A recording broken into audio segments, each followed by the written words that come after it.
Hello everyone, greetings of the day. Welcome to the Siddhi series. My name is Akash. Before we go ahead, आपने राज sir का video देखा होगा जब राज sir ने ये सिद्धि series introduce करी. So before I go with the first video in this series, let me first explain you what this series is.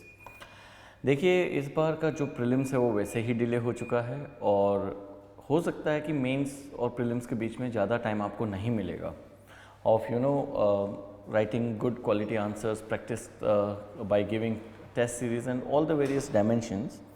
So हमने decide किया that we will teach you people by decoding the mains examination how to excel mains answer writing. यहाँ पे हम आपको structure, introduction, main body, conclusion इस पर नहीं focus करवाएंगे.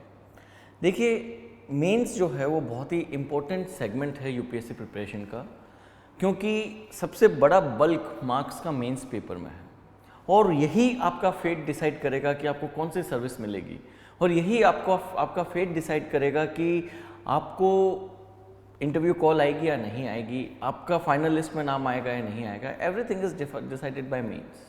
So by this series, that is Siddhi series, we want you to learn how to excel the mains answer writing. So let's start with the first video, and the first video we are going to deal with ethics, that is paper 4. Paper 4 अपने आप में एक अलग दुनिया है और उसको master करने का एक अलग तरीका है.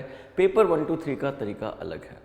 सो रिस्पेक्टिव टीचर्स अपने अपने सब्जेक्ट के जो एक्सपर्ट्स हैं वो बताएंगे आपको कि कैसे मेंस में आप एक्सेल कर सकते हैं.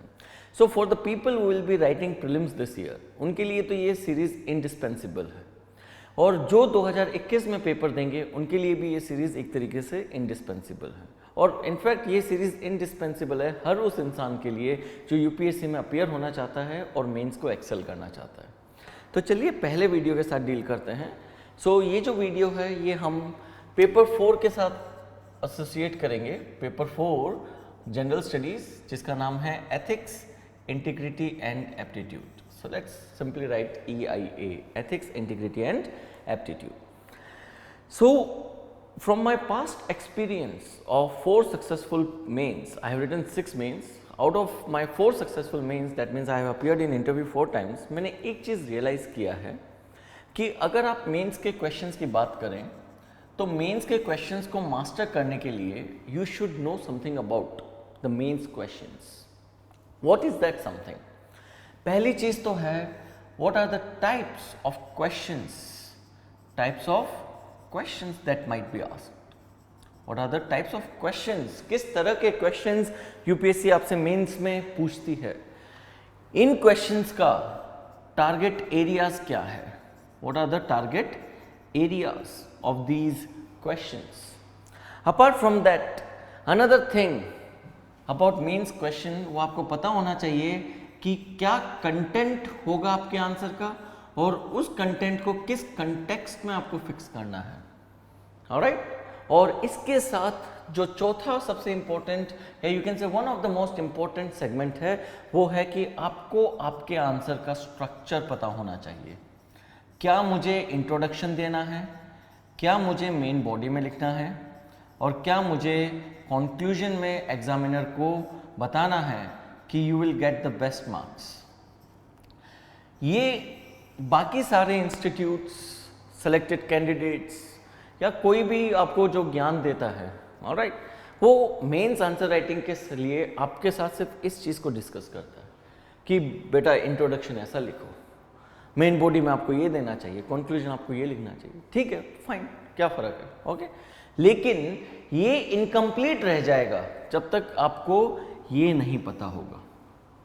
ऑलराइट.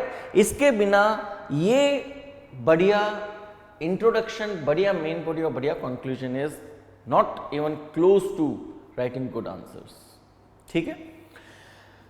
इस सीरीज में जो कि सिद्धि सीरीज है, इसमें हम आपके साथ इसके बारे में चर्चा नहीं करेंगे. ये आप खुद करेंगे और बहुत बढ़िया से करेंगे. इस सीरीज में हम आपके साथ डील करेंगे कि यूपीएससी मेंस में किस तरह के क्वेश्चंस पूछे जाते हैं और उन क्वेश्चंस का टारगेट एरियाज क्या है। एक बार ये दो चीज़ आपको पता हो गई तो आप कंटेंट और कंटेक्स्ट अपने आप डेवलप कर सकते हैं और बहुत ही उम्दा आंसर लिख सकते हैं by writing very good structure of the questions. Alright, so ये तो है सिद्धि सीरीज। आज इस सीरीज में जो हम सबसे पहला डिस्कशन करेंगे वीडियो, वो है paper 4 ethics, integrity and aptitude. Alright, so let's erase this and start with the core of today's first video of this Siddhi series. Alright, okay, so now ethics means paper. Basically अगर मैं सीधा ethics paper भी लिख दूं तो by default mains हो जाता है, क्योंकि एथिक्स एज सच कोई डिफाइंड कंपोनेंट नहीं है प्रीलिम्स के अंदर। फिर भी एथिक्स मेंस पेपर, इसके अंदर हम वो सारे डायमेंशन देखेंगे, टाइप्स ऑफ क्वेश्चंस, और ये क्वेश्चंस किन सेगमेंट से पूछे जाते हैं। Alright, so let's start with the different type of questions that may be asked. So अगर आप पिछले 6 साल का एथिक्स का पेपर निकालें, 2013 से लेकर 2019 तक जो भी अभी तक पेपर हुए हैं, अगर आप पिछले 6-7 साल का जो एथिक्स का पेपर उठा के देखेंगे and you will club the question into different type of question, तो आपको पता चलेगा कि यूपीएससी ने क्या पूछा है। सो पहला टाइप ऑफ क्वेश्चंस आते हैं डेफिनेशनल क्वेश्चंस। डेफिनेशनल क्वेश्चंस, दूसरे टाइप के क्वेश्चंस, ये डेफिनेशनल क्वेश्चंस होते हैं सीधे straightforward question. What is what is what is ethics, what is emotional intelligence, what is leadership, what is motivation, फलाना ढिमकाना, व्हाट, डेफिनेशन, सिर्फ डेफिनेशन लिखना है। Second type of questions in ethics paper are the questions that are based on statements, और quotes, और इसी के साथ मैं एसोसिएट करूंगा questions based on thinkers and administrators और लीडर्स। ऑलराइट, सो अगर आप पिछले 6-7 साल के जो एथिक्स का पेपर उठा के देखेंगे तो दूसरे तरह के क्वेश्चंस आपको उस पेपर में मिलेंगे। क्वेश्चंस बेस्ड ऑन स्टेटमेंट्स और quotes which are given by the thinkers, administrators और लीडर्स, या इन थिंकर्स, एडमिनिस्ट्रेटर्स और लीडर्स की जीवनी के ऊपर भी आपसे सवाल पूछ सकते हैं। This is the second type of question that are asked. Third type of questions are questions based on personal anecdotes. आपसे कोई कंसेप्ट डिफाइन करने के लिए पूछ लेंगे और बताएंगे कि आपकी लाइफ में वो कंसेप्ट किस तरीके से उजागर हुआ। How does this concept emerges in your life? Like for example, they might associate this personal anecdotes with either the definitional questions, or they can associate the personal anecdotes with the thinkers, administrators and leaders. जैसे कि आपसे पूछ सकते हैं that what do you understand by emotional intelligence, और फिर आपसे पूछ लेंगे कि giving example from your own life, where did you apply emotional intelligence, personal anecdotes. ये डिफरेंट टाइप ऑफ क्वेश्चंस हैं और हर टाइप ऑफ क्वेश्चन को अटेम्प्ट करने का अपना एक अलग तरीका है, कह रही वो हम डिस्कस करेंगे। Now the fourth type of question that you can see in ethics mains paper, and it is application oriented case studies, application through case studies। और इन केस स्टडीज में भी different type of case studies आती हैं। कोई case study social हो जाती है, कोई केस स्टडी एनवायरमेंटल से रिलेटेड होती है, एनवायरमेंट, कोई केस स्टडी आपको एथिक्स इन गवर्नेंस के साथ रिलेट करेगी। ऑलराइट, एथिक्स इन गवर्नेंस यानी कि करप्शन एंड ऑल दिस। कोई वर्क कल्चर पे हो सकती है केस स्टडी। ऑलराइट, कोई केस स्टडी मोटिवेशन पे हो सकती है, लीडरशिप पे हो सकती है। डिफरेंट केस स्टडीज में भी आस्क्ड। कोई फील्ड स्पेसिफिक केस स्टडी पूछ लेंगे आपसे, बायो एथिक्स के ऊपर केस स्टडी पूछ लेंगे। हर एक केस स्टडी को अप्रोच करने का अपना एक अलग तरीका है। Until unless you do not know what are the different type of questions that UPSC is asking, you will be just simply head banging in the mains paper in ethics. सिर्फ structure, introduction, main body और conclusion पता होने से कुछ नहीं होगा। Getting my point? You have to understand what are the different type of questions, और हर एक टाइप आपके सिलेबस में कहाँ से फोकस होके आता है। अगर आपको ये पता है तब जाके कहीं पे आप इंट्रोडक्शन, मेन बॉडी और कंक्लूजन लिख पाएंगे। सो आज इस फर्स्ट लेक्चर में जो हम हैं वो पहले तरह के क्वेश्चंस को टैकल करेंगे जिनका नाम है definitional questions. So we are going to start with the first type of questions that come. So these are the different types. I am erasing the board. So today in this lecture we are going to discuss the first type of questions that UPSC asks in ethics paper, and these first type of questions are the definitional questions. How to tackle the definitional questions? All right, tackling definitional questions. Definitional questions in ethics paper. Ethics के paper में definitional questions को कैसे target करें. So definitional questions are the first type. It is the first type of questions that are asked in ethics paper. सबसे पहली चीज तो आपको पता होना चाहिए कि जो डेफिनेशनल क्वेश्चंस हैं उनके सोर्सेस कहाँ हैं, कहाँ से ये क्वेश्चंस उठेंगे. Where will these questions come from? These questions are uniformly spread across the UPSC syllabus of GS4 paper. सबसे पहली चीज जो डेफिनेशनल क्वेश्चंस हैं उनके क्वेश्चंस बनने का आधार क्या है, ये क्वेश्चंस किस चीज पे बेस्ड हैं. ये क्वेश्चंस आपके सिलेबस पे बेस्ड हैं.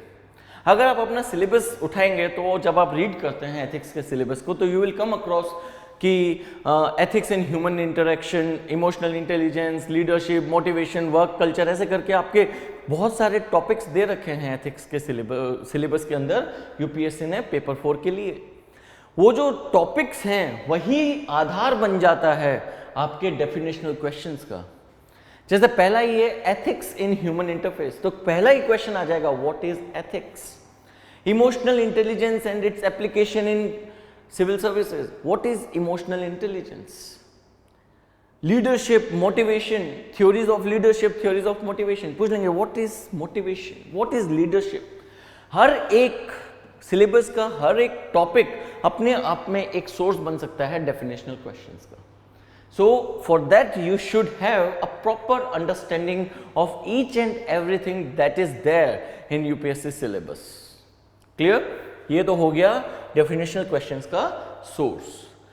Second dimension, where to prepare the answers to the definitional questions. देखिए मैं एक चीज़ आपको बता देता हूँ कि यूपीएससी का मेंस का पेपर अगर आप बहुत अच्छे और गहन तरीके से एनालाइज करें, it is quite predictable. Where to prepare and sources, अगर आपको ये पता है तो आई थिंक दैट कोई भी डेफिनेशनल क्वेश्चन होगा आप गलत नहीं करेंगे. उसके बाद मैं आपको स्ट्रक्चर भी बताऊंगा कि अगर एक डेफिनेशनल क्वेश्चन आ जाए उसका स्ट्रक्चर कैसे बनाना है, और उसी को बेस बना के चलिए. सारे क्वेश्चन उसी आधार पर अगर आप लिखते हैं you will be getting really very good marks in the definitional questions. और different type of questions हैं, तो आने वाले वीडियोस में हम different type of questions को भी टैकल करेंगे. तो पहले we are going to talk here about where to prepare the definitional questions from. Any standard book or your class notes. देखिए जो हमारी क्लासेस होती हैं ethics, I teach ethics here, तो हमारी जो क्लासेस होती हैं एथिक्स की वहाँ पे हम डिटेल में डिस्कस करते हैं about the definitions and we do write down everything in the notes. So the way to prepare the definitional questions, any standard book और class notes. You can prepare these from lexicon, you can prepare these from Subbarao, you can prepare these from Arihant publication, you can prepare these from any random or like TMH की ethics की किताब आती, कोई भी random किताब उठा लो यार, definition से तो याद करनी है. सिलेबस में टॉपिक देखो उसकी डेफिनेशन याद कर लो, सिलेबस में टॉपिक देखो क्लास नोट्स में उसकी डेफिनेशन याद कर लो. यही तो पूछा है आपसे, और क्या कोई नई चीज थोड़ी पूछी है.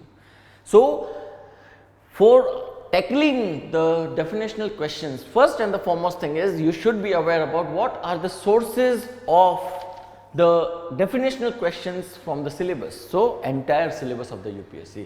और कहाँ से प्रिपेयर करना है? definitions याद करनी है from any of the source। आप लेक्सिकन खरीद ली तो बाकी खरीदने की जरूरत नहीं है, सुब्बाराव खरीद ली तो बाकी खरीदने की जरूरत नहीं है, अरिहंत खरीद ली, TMH खरीद ली, तो you don't have to purchase anything else। Apart from this, class notes definitions are always handy tools for you।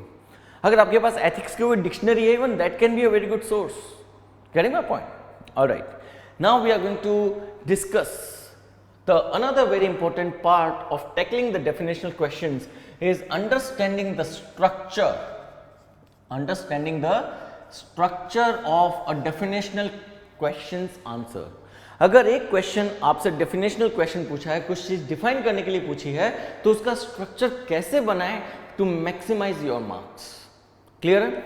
सो ये थोड़ा सा बड़ा पोर्शन है, तो I will erase the board and will discuss the structure of a definitional question कि उस structure में आपको क्या लिखना है, कैसे लिखना है, इंट्रोडक्शन में क्या लिखना है, मेन बॉडी में क्या लिखना है और कंक्लूजन में क्या लिखना है। So we are talking about the structure. किसी भी स्ट्रक्चर के अंदर तीन चीजें बहुत इंपॉर्टेंट होती हैं जो हर टीचर, हर वेटरन यूपीएससी कैंडिडेट आपको बताएगा। एक इंट्रोडक्शन है, एक मेन बॉडी है और एक आपका है conclusion, alright. So these are the three parts of the structure of the answer related to the questions that are relating with the definitions given in the syllabus। all right, जैसे एक सवाल है what is ethics, तो मन में आएगा कि पहले लाइन में लिखते हैं कि the word ethics emerges from फलाना ढिमकाना ethicos, जिसका मीनिंग है रैशनल, वो ये नहीं, you don't have to do that। अगर इंट्रोडक्शन में आपने डेफिनेशन लिख दी तो मेन बॉडी में क्या लिखेंगे? Getting my point? So definitions बचा के लिखिए मेन बॉडी के लिए। आपको इंट्रोडक्शन में क्या करना है, पहली चीज तो ये देख लीजिए कि आपको कभी भी इंट्रोडक्शन में you should not define the concept here. Getting my point? However you must open the answer in introduction by explaining why did the concept जिसकी डेफिनेशन पूछे वो ऑल टुगेदर एमर्ज ही क्यों हुआ। Like for example, if the question is What is ethics? What is ethics? तो यहां पे never define ethics in introduction। आपको ethics के definition बनाने के लिए पहले एक बेस प्रिपेयर करना पड़ेगा, वो ये इंट्रोडक्शन वो बेस का काम प्ले करेगा। So never define ethics here altogether। यहां पे आप क्या डिफाइन करेंगे? Why we need ethics। तो आप बताएंगे that human conduct is made up of. So अब मैं आपको इंट्रोडक्शन बता रहा हूं, अगर मेरे को इस क्वेश्चन का आंसर लिखना है तो मैं इसका एक इंट्रोडक्शन बताऊंगा। Human conduct is made up of values form the core of human character. The human character forms the core of human conduct and human conduct is reflected in the behaviour which is an interaction with other individuals। The values can be positive, the values can be negative, the positive values are encouraged and the negative values are discouraged। So we required a branch of a discipline that could help us determine what positive values should become the basis of good human conduct and should be encouraged and what negative values that become the basis of negative human conduct should be discouraged। That is why we required ethics। ये बन गया आपका base, introduction. आपने बता दिया कि जिस concept की आपने मुझसे डेफिनेशन पूछी है, ये कंसेप्ट ही क्यों जरूरी है। अब आ जाइए मेन बॉडी में। Alright, in the main body what you have to do is you have to first try to find a space before defining the concept। try to go for etymological roots कि ये जो word है इसकी उत्पत्ति कहां है। अभी भी डेफिनेशन से स्टार्ट नहीं करना मेन स्ट्रक्चर को। अब आप बताएंगे कि the word ethics emerges from the Latin or the Greek जो भी ethikos है, it emerges from the ancient word ethikos that means this। Clear है? फिर आप डिफाइन करेंगे, then you have to give definition। Try करो कि यहाँ पे आप खुद की डेफिनेशन ना दें. Alright, try that you do not give your own definition here. Instead, if you know a scholar जिसने इस कंसेप्ट को डिफाइन किया है, उसकी डेफिनेशन दे दो. अगर 3-4 स्कॉलर्स आपको पता है तो कोई भी 2-3 स्कॉलर की दे दो. एक स्कॉलर हो गया, दिस इज सेकंड स्कॉलर हो गया. 2 डेफिनेशन दे दो किसी भी स्कॉलर की. This shows that you have studied this concept in depth. Am I right? So you will give the definition of the scholar, scholar 1, scholar 2, and third you will have to summarize these definition in your own words. कि ये सार बताना है कि ये दोनों scholar की जो डेफिनेशन आपने यहाँ चिपकाई है वो समरी में अपने ओन वर्ड्स में आप क्या कहना चाहते हो. Am I right? क्लियर है? अगर यहाँ पे स्कॉलर 1 और स्कॉलर 2 की डेफिनेशन देते हुए अगर आप 3 इडियट्स के चतुर बन रहे हो तो यहाँ पे डिफाइन करते हुए आप फुंगसुक वांगडू बनोगे. Am I right? ठीक है, थोड़ा एनालॉजी है, समझ लीजिए, कोई बात नहीं. Alright, so by this way you will complete the main body by talking about the etymological roots in definitional questions alone, and second by giving definitions of scholar 1 and scholar 2, and third you will summarize. You are going to summarize the definitions in your own words. ये हो गई आपकी main body complete. अब आ जाइए conclusion पे. Conclusion में आप क्या लिखेंगे? कंक्लूजन में आप लिखेंगे further ramifications of the concept. Further ramifications of the concept. Further ramifications of the concept. जैसे इस क्वेश्चन में what is ethics? कंक्लूजन में आप लिखेंगे since ethics examines all human conducts, therefore ethics deals with general human conduct as well as specific human conduct. The specific human conduct relates to the professional dimension of human action such as bioethics, medical ethics, sports ethics, that ethics, this ethics, and you conclude it. आपने कोई भी main body या introduction का summary conclusion में नहीं लिखना. Conclusion को use करो ताकि आपको 2 नंबर एक्स्ट्रा मिले bye talking about further ramifications of the concept जिसकी डेफिनेशन आपसे पूछी गई है, and you will close the answer by this conclusion. अब आप खुद इस स्ट्रक्चर को देखिए. आपने पहले आपसे कोई डेफिनेशन पूछी किसी कंसेप्ट की तो पहले इंट्रोडक्शन में आपने बताया कि कंसेप्ट ही जरूरी क्यों है, कि आप मेरे से डेफिनेशन पूछ रहे हो. सेकंड में आपने डेफिनेशन बताने से पहले उस कंसेप्ट का एटिमोलॉजिकल रूट बताया, किन्हीं भी 2 स्कॉलर्स की डेफिनेशन बताई, फिर खुद स्कॉलर बनके उन दोनों डेफिनेशंस को अपने वर्ड्स में समराइज कर दिया और कंक्लूजन में उस कंसेप्ट के फर्दर रेमिफिकेशंस बता दिए. कहाँ नंबर काटेंगे आपके? 10 नंबर के सवाल में 7-8 नंबर आपके बनते हैं यहाँ पे. Am I right? मैंने आपको स्ट्रक्चर भी बता दिया, मैंने आपको टाइप ऑफ क्वेश्चन भी बता दिया और उस क्वेश्चन का सोर्स भी बता दिया और उस क्वेश्चन का ये सोर्स भी बताया और उस क्वेश्चन को कहाँ से प्रिपेयर करना है ये भी बताया. This is what is basically known as the autopsy of the mains question. This is what we have to bring to you in this series, that is Siddhi series. अब यहाँ पे मैं आपके साथ में एक मॉडल क्वेश्चन डिस्कस करूंगा, and that model question is one of the previous year question that was there in ethics paper. So the question is what is emotional intelligence. Question है व्हाट इज इमोशनल इंटेलिजेंस. तो जितना मैंने अभी आपके साथ 15-20 minute से discuss किया है उसको यूज करते हुए हम इस क्वेश्चन का आंसर लिखेंगे. What is emotional intelligence. Alright, question है what is emotional intelligence. So what will be the introduction? What will be the introduction? Introduction will not be defined. आप ये नहीं बताएंगे emotional intelligence is this that though, no.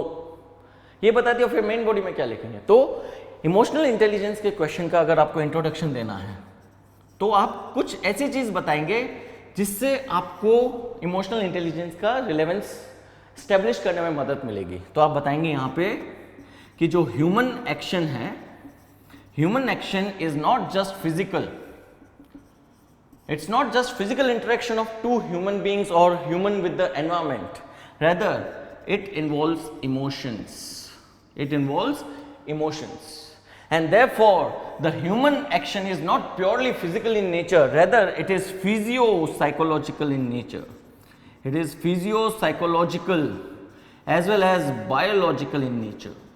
biological in nature. This psychological and biological gives importance that emotions cannot be left aside. Emotions cannot be left aside when you study human actions. बना दिया, you prepared the base, introduction आपने तैयार कर दिया कि इसलिए emotional intelligence जरूरी है क्योंकि emotions by themselves are very important and integral part of human actions. इसलिए अब मैं आपको डिफाइन करूंगा व्हाट इज इमोशनल इंटेलिजेंस. अब देखो, इमोशनल इंटेलिजेंस में एटिमोलॉजिकल रूट्स का कोई मतलब ही नहीं है. सिंपल सी बात है, emotional intelligence come from emotions and intelligence.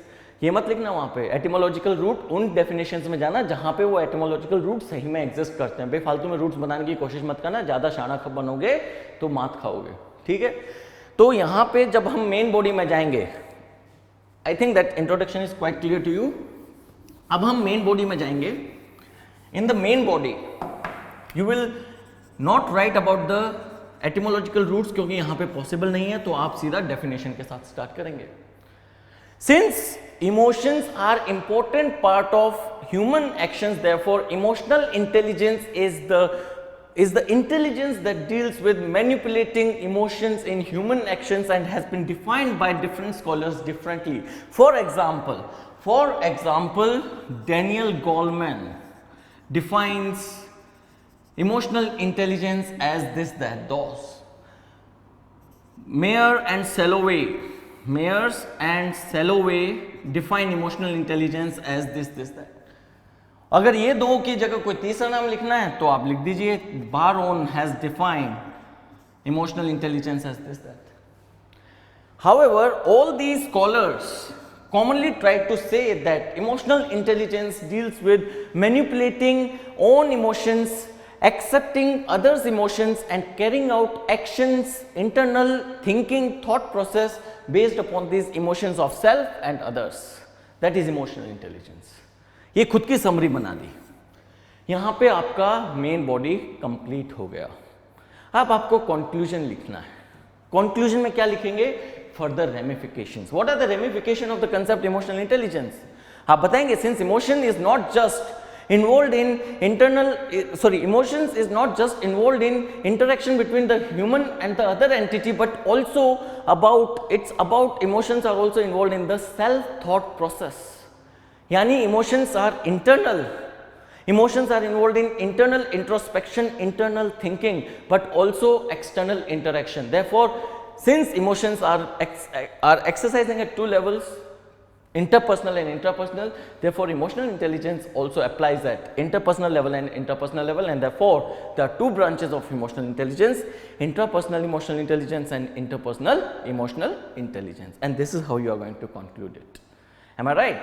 So by this way, अगर आप what is emotional intelligence का आंसर ऐसा लिखते हैं या कोई भी definition आ जाए, what is ethics, what is that, कोई भी definition आ जाए, you have to write this way the structure of the answer. And I bet अगर आपने ये चीज़ फॉलो करी, डेफिनेशनल क्वेश्चंस आप मास्टर कर जाएंगे. Am I right? So that's all from the first video. ये था type 1 first type of questions that are asked in ethics paper.